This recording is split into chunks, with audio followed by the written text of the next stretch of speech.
అలాగే చాలా మంది సెన్సిటివిటీ ప్రాబ్లమ్‌తో కూడా బాధపడుతూ ఉంటారు. సో, ఇది రావడానికి కారణాలేంటి?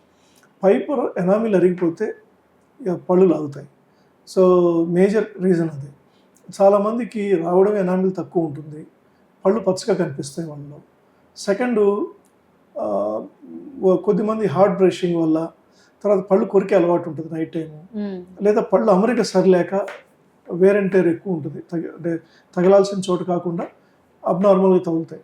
అంటే ఇప్పుడు సైకిల్ చైన్లోనో బైక్ చైన్లోనో చైన్ సరిగా పడకపోతే ఎలా త్వరగా అరిగిపోతుందో అలా పళ్ళు కూడా అరిగిపోతాయి. సో ఇలా ఎనామిల్ తక్కువ వచ్చినా, హార్డ్ బ్రషింగ్ చేసినా, ఇలా అక్లూజన్ సరి లేకపోయినా, అంటే నవిలే చూయింగ్ ప్యాటర్న్ సరి మ్యాచ్ కాకపోయినా త్వరగా అరిగిపోతాయి. ఈ ఎనామిల్ పోయిన కేసెస్కి పళ్ళు లాగుతాయి. పళ్ళలో ఎక్కువ మందికి చూస్తే టీత్ ఎల్లో కనిపిస్తాయి. సో ఇప్పుడు వాటికి అలాంటి కేసెస్ కొంతవరకు అరిగిపోయినాయి, పర్వాలేదు. ఎక్కువ అరిగి ఉంటే మాత్రం రూట్ కెనాల్ చేసి క్యాప్ వేసుకోవడం బెస్ట్ ఆప్షన్. అలాగే ఇప్పుడు మనకి లేజర్ ట్రీట్మెంట్ మీరు చెప్పారు, దుర్వాసనకి లేజర్ ట్రీట్మెంట్ ఉంటుందని. ఇంకా దేనికి మనం లేజర్ ట్రీట్మెంట్ ద్వారా తగ్గించవచ్చు ప్రాబ్లమ్స్? సో టీత్ వైటనింగ్ చేసుకోవచ్చు అమ్మా. అంటే పళ్ళు కొద్దిమంది పచ్చగా ఉంటుంది, స్టెయిన్స్ ఎక్కువ ఉంటుంది. అలాంటి వాళ్ళకి ఆ స్టెయిన్స్ అన్ని తీసేసేదానికి లేజర్ యూజ్ చేస్తాం. కేసెస్ అల్సర్స్ ఉంటాయి నోట్లో, అల్సర్స్ని పెయిన్లెస్ చేసేదానికి కూడా లేజర్ వాడతాం.